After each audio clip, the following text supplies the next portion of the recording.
You already know who it is. It ain't your boy, it's your mans. Assalamu alaikum wa rahmatullahi wa barakatuh to some and peace out to the rest of you. It is the blackest hearted, blackest minded, blackest man on social media, signing black in and shining again, asking you to hit that share button because the message is more important than the messenger. Now, looking at the title, why the front of narcissism is necessary, you can understand generally what this is going to be about. I don't advocate that we actually be narcissists at heart. That's wrong. I am saying that it is a necessary tactic to develop the front of narcissism and to be able to use the narcissism as a weapon against the narcissist.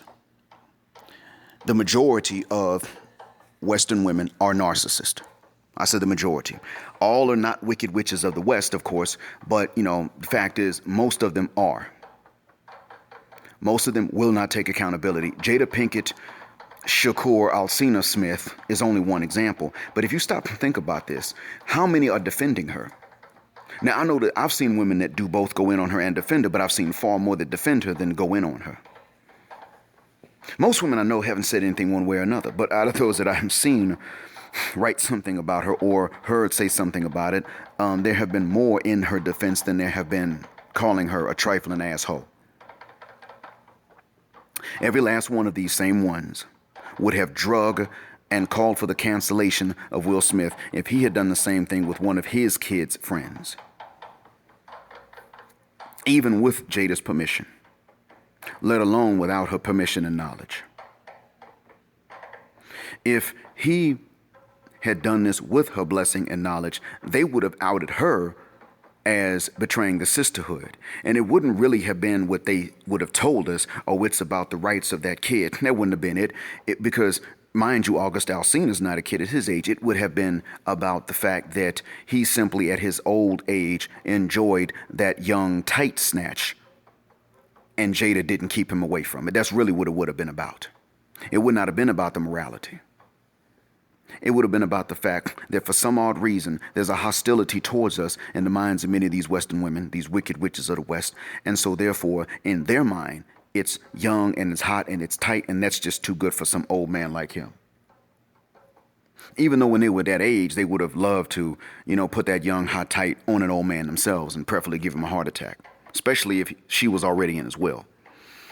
That's the downside to this. That's the problem. That's why it is that I'm such a jerk about these things. And that's why I have to be. It's war, like I said. Even when they go against something that is immoral, it's not because of the immorality.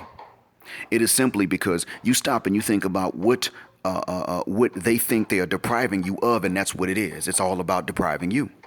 You're not thinking this way about them. They're thinking this way about you. That's war. See, let me tell you some other stuff. When Kevin Samuels tells these ladies, if you have your heart broken by 4 different men, what's the common denominator in that relationship? That's what he says. And Kevin, he's been going in on him and he's been giving him that work. That's good. I'm not going to be, I'm no longer trying to be what they would call fair about this, because I have come to realize that what is fair is actually very one-sided because we're not the ones that are responsible for this. We don't have the options they have. They'll say, well, you all control who gets married. No, we share control with them over who gets married. We only control sex as far as saying who doesn't get it. In other words, we're not really the ones that get to say yes. We're the ones that get to say no. And that's only as long as we don't say it too often. That's it. So when it comes to sex, we can say no, but the assumption is we can't do that. So anyway, at the end of it all, they control the sex, and both of us control the marriage, so therefore they have more options than we do, and yet and still they want us to take the majority of the blame while we have the minority of the options. That's war, and that's one-sided, and therefore you got to be one-sided against them, because you're actually being blamed and held to account and told to feel guilty about things you don't really control in the first furthermucking place. The way things are right now, if you did, they would kill you to take that control back. But with the control that you don't have, they still want you to take the blame and the responsibility. Man, shuck that fit. You got to be narcissistic about enough to fight back against their narcissism.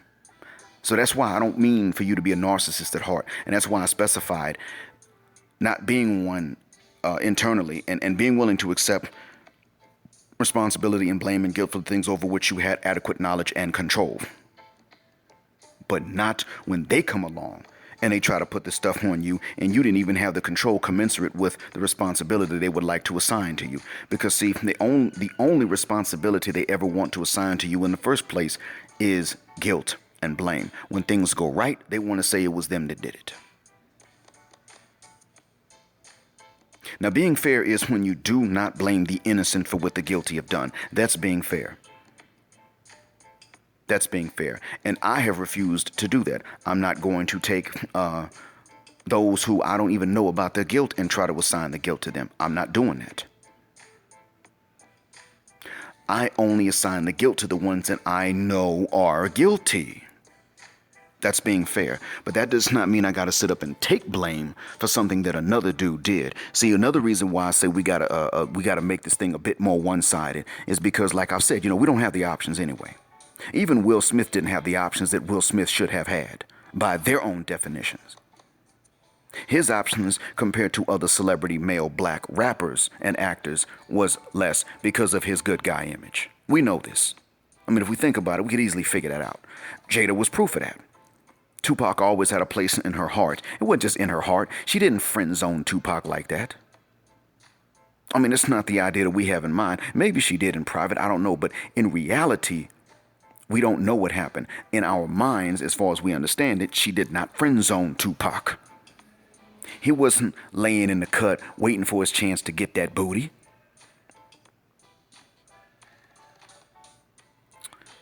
Now, like I said, we know Pepper curbed him. That means Salt can't have him, Spinderella can't have him, MC Light wouldn't have him. Those are the ones I mentioned. And whoever the hell knew Pepper curbed him, he can't have them either. So we know that. We know his options dwindled. Tretch did not face this. Now, eventually, I think Pepper got tired of Tretch, too. And as far as I understand, he went and did some porn. But see, look how he dealt with that. His way of dealing with that was not to turn inward and start reflecting and saying, I'm going to work on myself as a person and try to prevent this in the future. He's like, okay, I'm free. I'm finna put this dingling in all these porn stars. Because I can do that. Because I'm Tretch, nigga. That was the way he dealt with that. The fact that he would do that in that situation is why Pepper wanted him to begin with. In other words, it is the conscience that Will Smith had that Tretch did not have, even if on a personal level they both have a sense of right and wrong. It is the conscience that Will Smith's image had that Tretch's image did not have in the beginning, which is all Pepper would have been able to see until she got to know him, that drew her to him in the first place. See, we'll let you know up front what it was. Yeah, I got a sense of conscience, right and wrong, and a sense of responsibility, and I'm going to bring that into my work. Certain things I'm not going to promote in my artistry. That's what Will Smith was like. Tretch was like, even if Tretch would never break the law, his image, what you first saw was, nigga, I don't give a guck. It's because I'm naughty by nature, not because I hate you. Nothing personal, but I'm going to take this bad to you. I mean, his stage name was Tretch. His group's name was Naughty by Nature. The hit was OPP, Other People's Punani, promoting not just fornication, but specifically adultery. Stop and think about that for a second. And that's what Pepper wanted. Not even though Tretch was not like Will Smith, but because he was not like Will Smith. That means that whether it was biological or social, and I think it was social, she did not want Will specifically because he had a conscience and a sense of responsibility, and anyone knew this. She wanted to go and have to dig for it and find it in somebody like Tretch. You know, she wants to peel back the layers to find something like that, which is how a lot of Western women are socialized. If they're socialized this way, it ain't your fault, man. So don't let them tell you it's just your game is lacking. That's not it. See, the reason I say to you what I say to you and about this being a war and you got to fight militantly and all this stuff is because, number one, many of you in my audience, you're still in the States. I can see it in my analytics. Most of you are in the United States that are listening. Some of you are in the UK, the Caribbean. I have one viewer in the entire continent of Asia. I got one viewer. One. So I want y'all to stop and think about that too. One viewer in the entire continent of Asia, and he's in Southeast Asia. So I want y'all to keep in mind that since most of you are in the States, you are obviously stuck. You're listening to me, but you're stuck in the States. So that's why I'm telling you what I'm telling you. But you got to, in the meantime, while you're there, you got to fight the psychological war because it is being brought to you. Now, articulating these things out loud will help you. That's true. If you got to articulate them to grind them into your psyche, do so. If you can grind them into your psyche without articulating them out loud, do that. I don't care whichever one, as long as it gets into your mind, because you need it. For the duration of the time that you were stuck there in the West, you were fighting this war. And I want you to win. Now, if you were not right, if our gender was wrong, I would want us to lose because we'd be wrong. But we're not wrong in this case. Like I said, we don't have the options and we don't have the knowledge. We don't start off at a young age knowing what the games are and how to play these women. They start off before hitting puberty knowing how to play men and understanding men. Understanding boys and then understanding men. They understand men at all stages except one. And that is when the men don't have much of a libido. Then they don't understand that, and that's why they're like, oh, he must be gay. See, they'll sit up here and dress half naked in the streets and tell you not to pay attention and to control yourself. But then when you're at home and they dress like this and you don't get up and try to, chase them and try to get them panties off and get up in them drawers, you don't try that because you've been desensitized. They don't say, oh, he's been desensitized. He's been trained. I mean, from the time he was young, women were dressing like this and then telling men to control themselves when they paid attention, when they noticed. So now here he is without even the libido in the first place because that's how he's been raised. That's the environment we created. They don't say that. They say, oh, he's gay. Yeah. And they'll say that if you don't notice them and they don't want you. If they don't want you, but you don't notice them and you don't chase them down and like, oh, he's gay.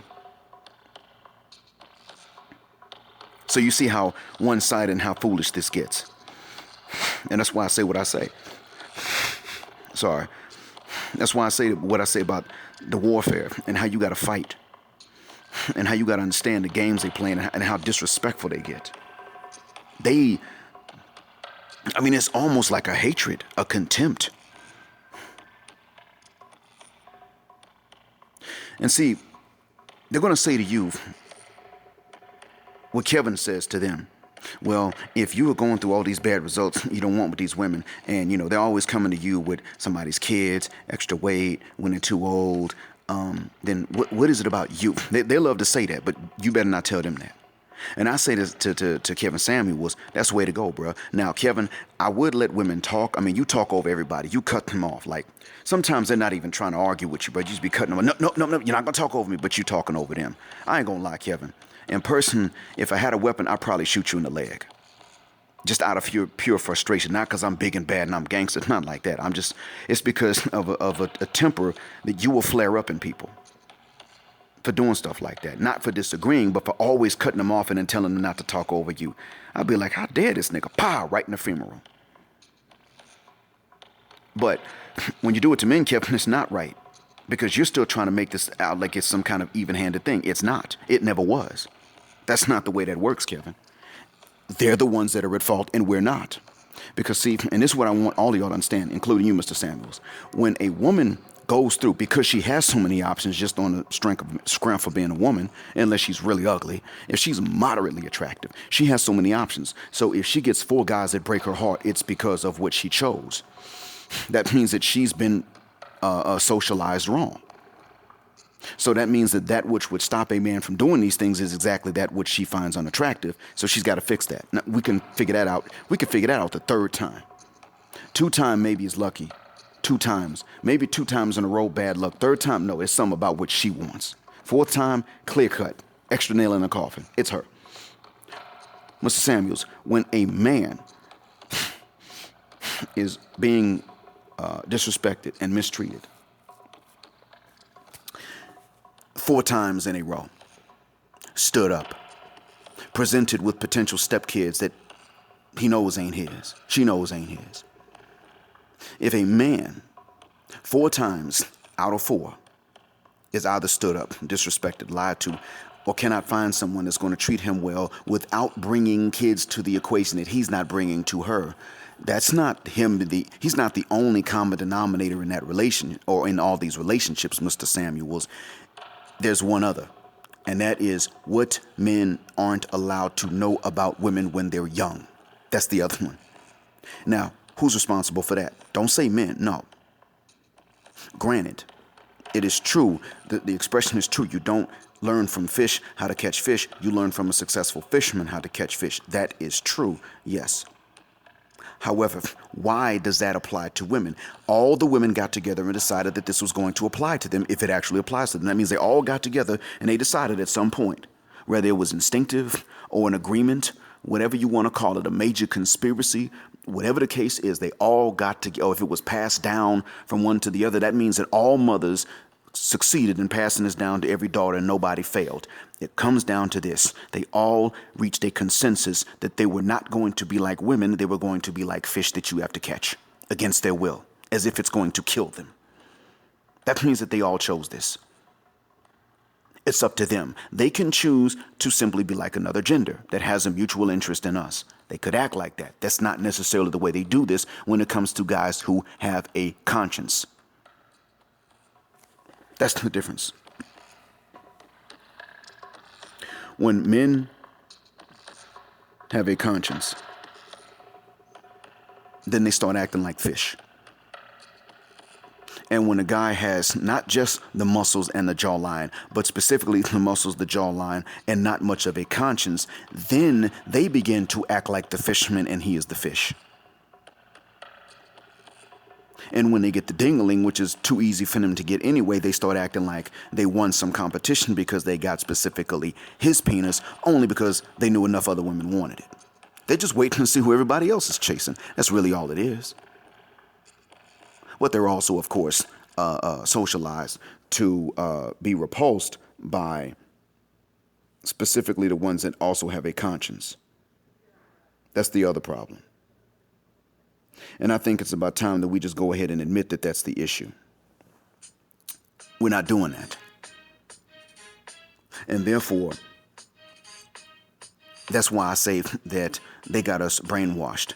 And you have to take enough narcissism to use as a front and as a weapon, not only against them, but also to de-brainwash yourself. And that's why I've been promoting this. A conditional, you could say a facade of narcissism, but taking only enough elements to fight it. That's why I say it. Because they're going to try that mess. Well, I've been hurt 4 times out of 4. Yeah, okay, well, what did you choose? Because you had options. I mean, unless she's not attractive at all, she got options, right?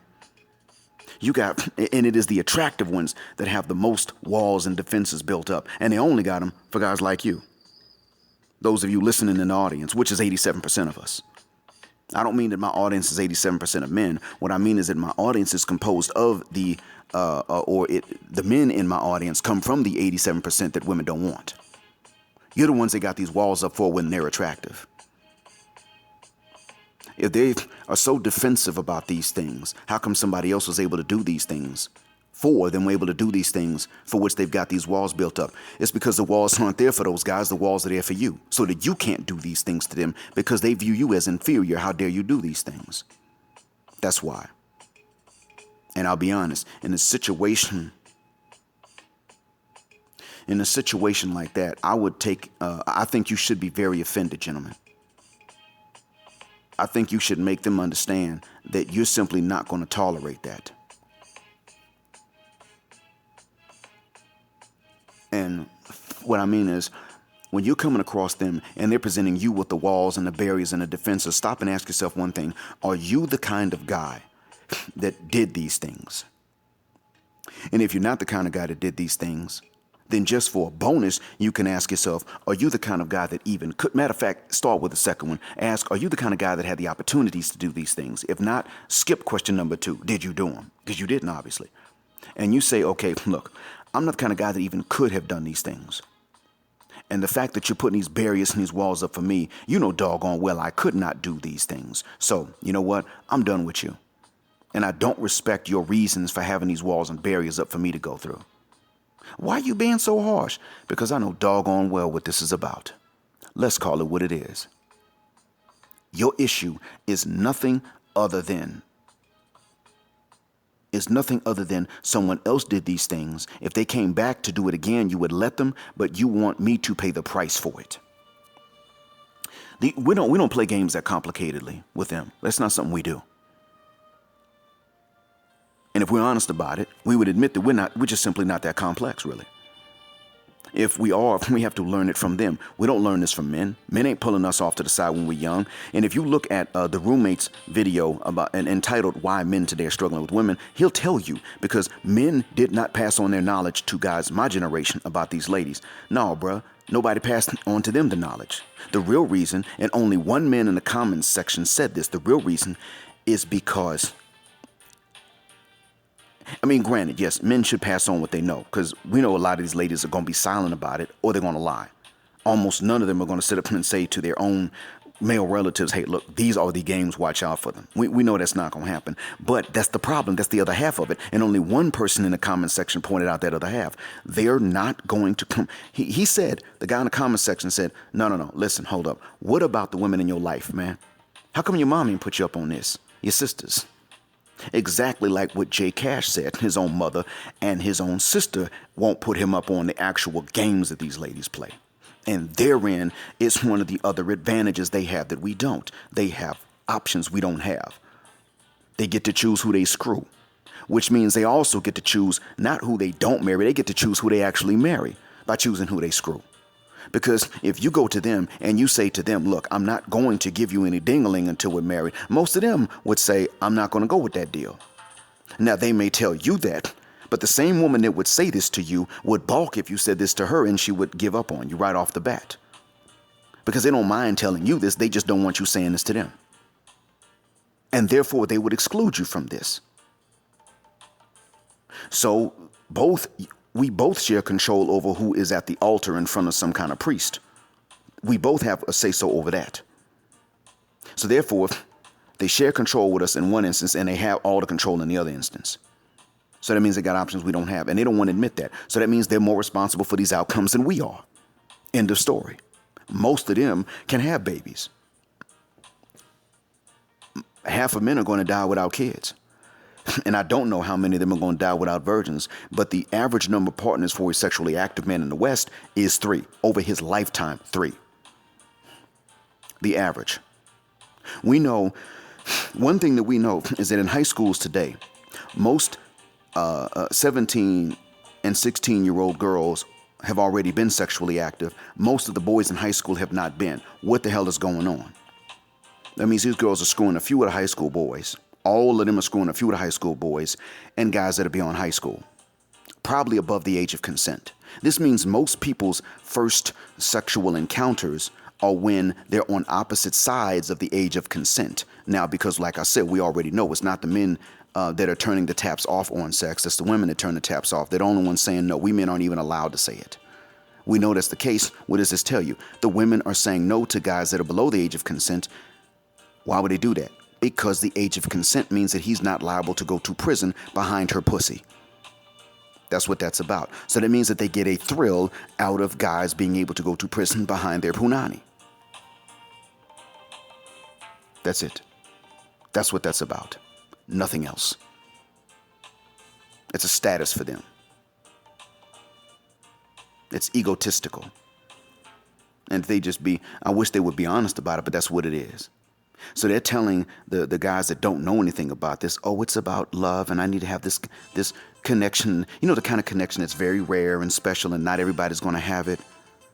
So long as you understand that your chances are like 0. That's what they're telling these dudes. What are they really doing? They're out there looking for somebody that they can brag about. And they can brag about the one that everybody else wants to screw at school or the one that's too old to be screwing her. That's really what it comes down to. Now, how many young guys know this? How many young guys start off middle school knowing this? How many guys even start off high school knowing this? Almost none. Most middle school girls know the game when their first day in sixth grade. They know the game. They know some games.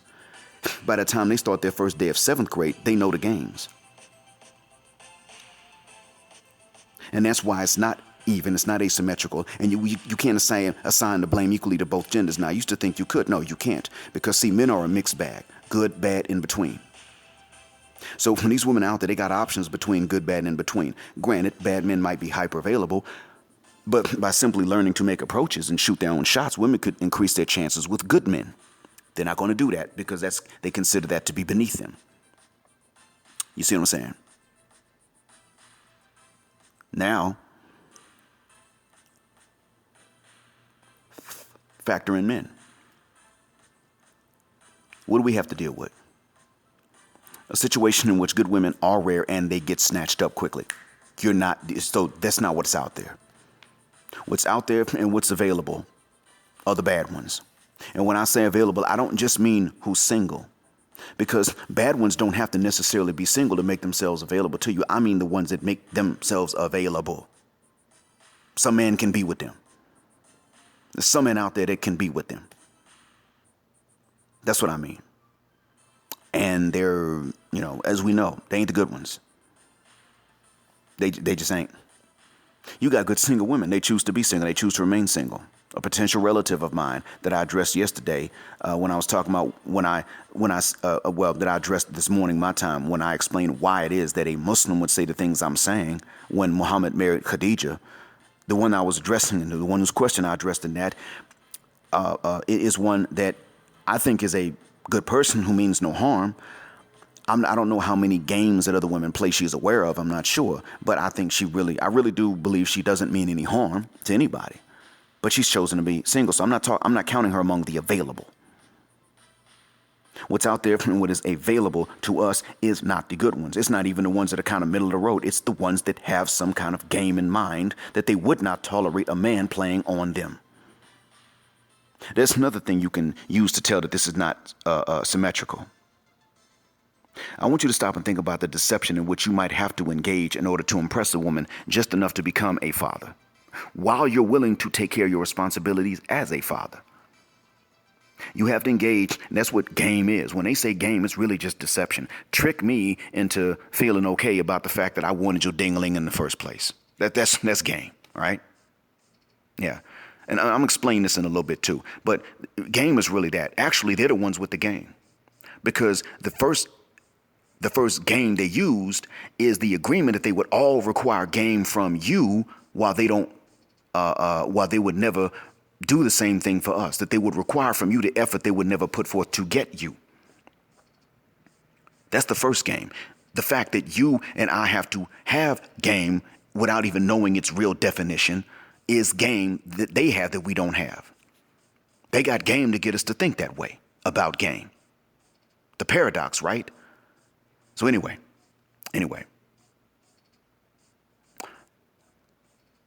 The way that you can tell that this is not really symmetrical is that you got to engage in some kind of deception called game to get them just so that you can even become a dad. And that's when you're willing to take care of your responsibilities as a dad. When they find out whatever the game is that they demanded that you have in the first place, they get mad because you ran game and deceived them. Even if it was just to make them think that you always smell nicer than you always smell. Even if that's what I thought you were, this, that, and the other. And now we got this baby because of your deception. Yeah, well, that's what it took for us to have the baby. Reproduction in this case required that you be deceived. That was your requirement. Now, yes, gentlemen, I will morally hold you accountable for being willing to stoop to that level for these broads. But when you're talking to them, you don't take accountability and guilt from them. You say to them, no, see, you require this. So the conception of this baby and the conception of most human babies requires you to be deceived at some time, requires most mothers to be deceived by something because of you all's own requirements. So anyway, you are not forgiven for that type of deception, even if it's minor. You are not. Even though the baby's very conception and existence depended on that, you're not forgiven for that by the same one requiring the deception in the first place. Now, when they engage in deception about who is the father, we're taught to forgive and understand because they did it for the kid. No. The real responsible thing to have done for the kid would have been to conceive the baby with the one that was the best one for the baby. You see, but they can't do that because they've been trained to think, and they'll tell you it's biology, but it's not. They've been trained to think that the man that is the best one for the baby is also genetically speaking the worst one with which to conceive the baby. That's what they'll tell you. The worst one genetically to sire the baby, to breed the baby, is the best one to feed the baby. They've been trained to think this way. Who told them that the two things that are necessary are mutually exclusive to each other? God never said that. Ain't a scripture in the world that tells them that. This is something that they just recently started to come up with because really, you know what? I know what the reason is. I'm not going to get into it. It's too much to explain and it doesn't matter. The point is, this is not symmetrical. The deception they require of you to conceive, they'll never forgive you for. And the deception that we don't require from them, that they will pull off, we're trained to forgive them for. Because they've taught us to forgive them for that. Oh, well, you know, it's about the babies. We'll do anything for the baby, so you should be forgiving. No, man, shuck that fit. If it's really about the baby, you would have chosen better at the time of conception. I mean, we know that they can choose. That we know they can be really picky at the time of conception. We know that with their nipples hard and their clitoris throbbing and them needing some dingling on that cervix, they can still be picky. We know that. We know that they can do it. We're aware of that. You see,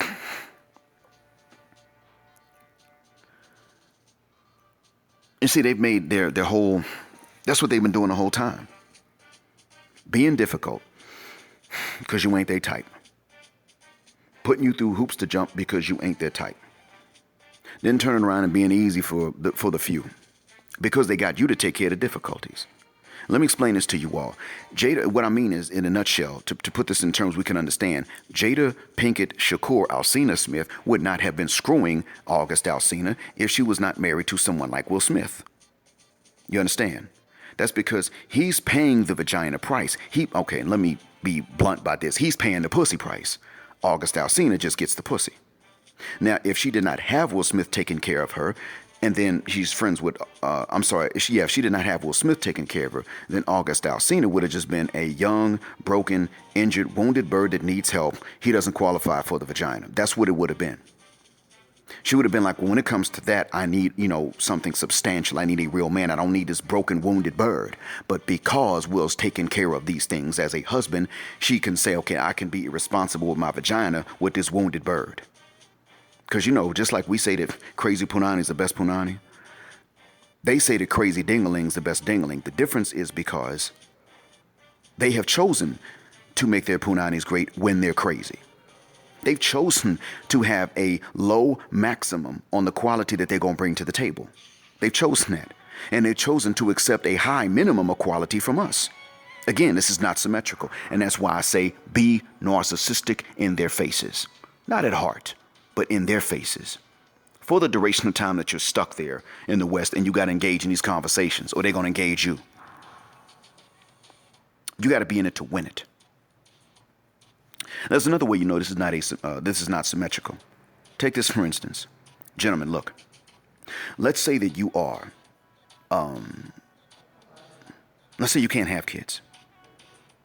You just can't have them. Whether you went and got an operation and a snip, or if you could not have them because of cystic fibrosis, or, you got one of them childhood diseases, but you weren't jumping on a trampoline anyway, and it affected your testes. That does happen. You got older, couldn't have kids. Whatever the case, you can't have them. You know that your options, all of a sudden your sexual options, even the ones you didn't, considering most men don't have that many to begin with, and it's not our fault. Don't let them tell you it is. But considering the options that you don't already have, they will still go down, the ones you do have, if they all know that you can't have babies, right? You would think that with the number of women that don't actually want babies and all these so-called unwanted pregnancies, that you would be the go-to for, just some relief without any worries afterwards. You would think that would be the case. After all, if you had an operation, you had to pay for it yourself. Ain't a woman going to pay for you to get a vasectomy. Even the ones that did not want you to ever have kids with anybody else would not pay for you to have a vasectomy. The way they go about that is they simply tell other women why they should be disgusted by you, and the other women are going to listen. That's how the Western women operate. The wicked witches of the West, of course. So let's say that you can't, and you let them know this. If you were only down to one or two encounters a year, all of a sudden it's going to go to zero. See, years ago, a man told me when I was getting ready to visit South Africa, a South African colleague of mine told me, you got to be careful when you go because they're going to be trying to get at you. Now, at this time, I already had my current wife in mind. I wasn't going to South Africa for that. I was going to see the motherland. And because it was winter here, so it was summer there, so I was also going for that summertime heat. So I figured, okay, hey, December, January, I can spend this in enjoying summer weather in South Africa. Cool, great, excellent, I'm going to do that. But this man, my colleague on the bus, said to me, look, you got to be careful when you go because they're going to be trying to get at you. And I said, well, I said, okay, cool. But, I'm not going there for that. And I had this idea. I just thought, just this idea jumped in my head. And I said, hey, man, let me ask you this. What if I told them that I can't have no babies? And then he said, oh, well, they'll leave you alone then because they can't trap you. That's what this man said to me. They'll leave me alone because they can't trap me. You understand that? They'll leave me alone because they can't trap me. Are you effing serious? And he was right. Because I decided to put this theory to the test. And I actually, told some people, hey, look, I'm in the market. But tell them that they should already have their own kids or they should be unable to have kids. Tell them this because I ain't having no more. And do you know that every single one of them that they told declined specifically because I wasn't going to have any more? It didn't matter their ages. It didn't matter. Their ages did not matter. Their careers did not matter.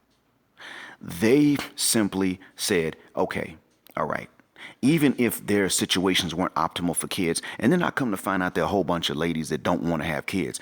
So, but as a man, you understand that if you make it known that you can't, even the ones that don't want kids or that say they don't want them would bypass you because they can't trap you.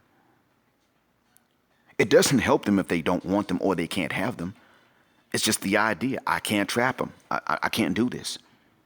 But now if they can trap you and control you, they lose respect for you. See, you're the ones that have to plot and plan all of this and understand all of this. This is not a conversation I'd ever have to tell these ladies because we don't think like this about them. We're simply saying, look, can we bust them good nuts and have some good company and be treated well while she's attractive to look at? Even if she's not attractive to other men, if she's just attractive to me to look at, can she bend over, bust it wide open, drain my nuts, and treat me well afterwards? Can she do this? And not do this for someone else? The answer is no. That basic you can't get in many cases. Unless you're part of that 13% that they all want. You can't get that. You cannot have that. Even if she's not attractive to others, but she's attractive to you, she'll know that she's attractive to you, and in her mind she simply can't stoop she can't stoop low enough to do the rest of these things. She can't do it. These are the games that you have to know. We're not doing these things to them. This is not symmetrical. So why should you not take on enough narcissism to play this war or fight this war enough to win? Why not? And some would say, well, how do you fight this war if you're not fornicating? I'm going to answer that and then I'm out. The way that you would do it is, if you don't believe in fornication like I don't fornicate. Now, that doesn't mean that marriage is off the marriage is still allowed. Yeah, you can get married. When you get married, then, when you get married, don't do it in front of the state, as I've said before. Give it a shot. Try it, for the time that, try it for all it's worth for that time. For the time that you're stuck in the States, all right? When they start talking about babies and you say, yeah, but we're going to do it outside the country. We're going to have the babies outside the States. No, I don't want, okay, that's it. Done. All right, well, okay, I understand I'm not what you want. Done. Next. So I'm not saying you write off marriage. You just write off marriage in front of the state. You don't do that, but you still marry. And you milk it for all it's worth. And you treat them well as long as you treat them as well as they treat you.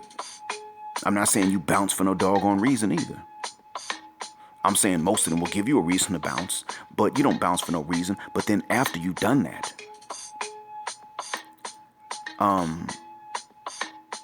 you're going to see the reasons. And when you get ready to leave the States or the UK or Western Europe, leave that Western matrix, you get ready to bounce, what's going to happen then?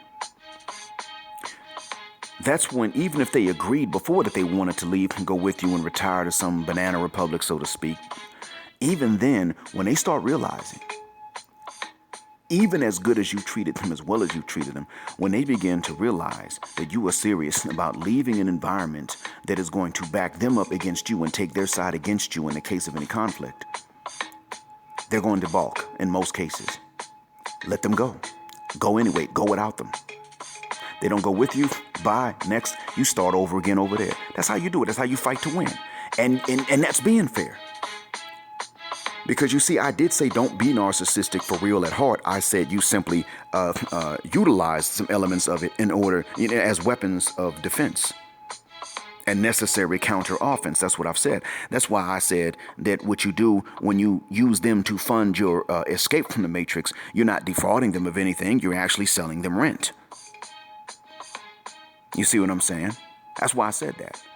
They just don't like it. It's not wrong. It's not immoral. It's business. They just don't like the way you're going to use your money after it. And so, but you do it anyway. It's the same thing here. I'm not telling you to mistreat the ones that treat you well. I'm simply saying don't sign your rights away. Don't in a state marriage license. Don't do that. Number one. And number two, don't treat them wrong when they're treating you well. You treat them as well as they treated you.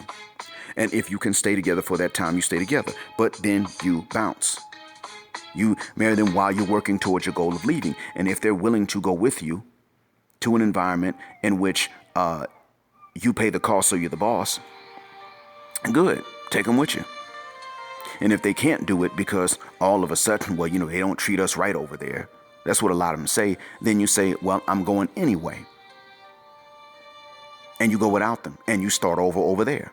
Either way it goes, you're simply fighting to not lose. And to still be able to enjoy your life within reasonable limits. But in order to do this, in order to even think this way, you have to retrain yourself because you were trained not to. You know this. And that's why it is that you got to do it. You got to train yourself because otherwise you wouldn't think this way. You've already been trained to think in a way that benefits them all the time. You've already been trained to think in a particular way that in a way that benefits them, that does not benefit you, because you're there for their benefit, and they're not there for anything in the way of your benefit.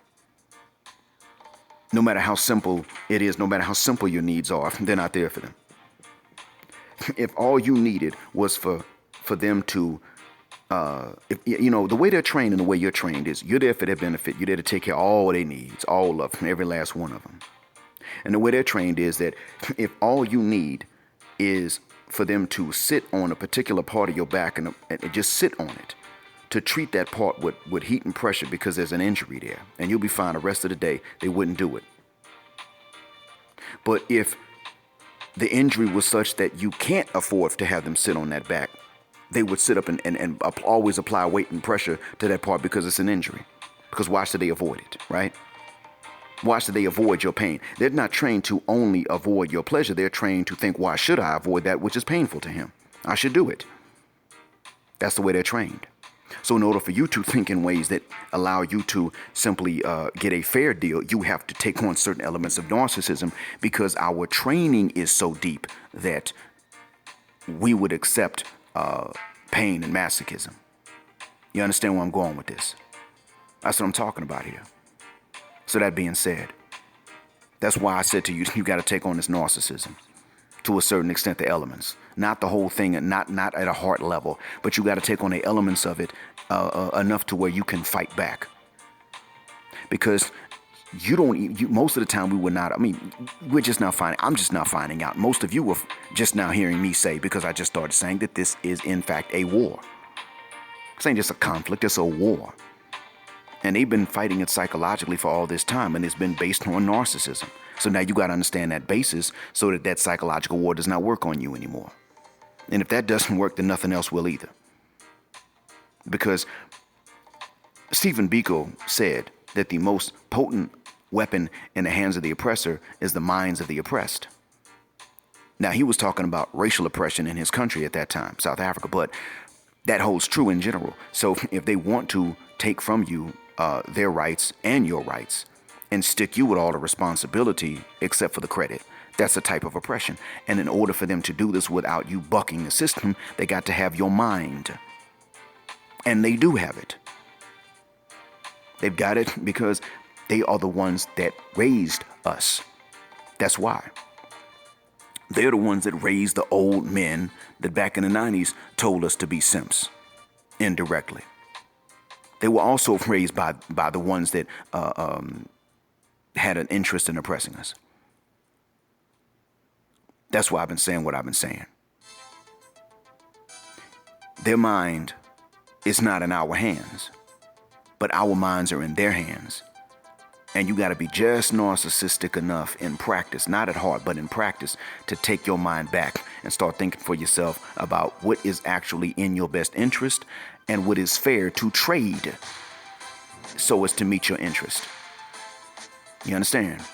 Because even then, just to be fair to them, you got to have some of this narcissism. Because they got plenty of it dealing with you, and they ain't trying to be fair. And that's why I've been saying what I've been saying. Hopefully one day this won't be necessary. And in the meantime, I hope it helps. It ain't your boy, it's your man. It's the blackest hearted, blackest minded, blackest man on social media. Signing black out. Assalamu alaikum. And black heterosexual narcissistic male power just because they don't like it.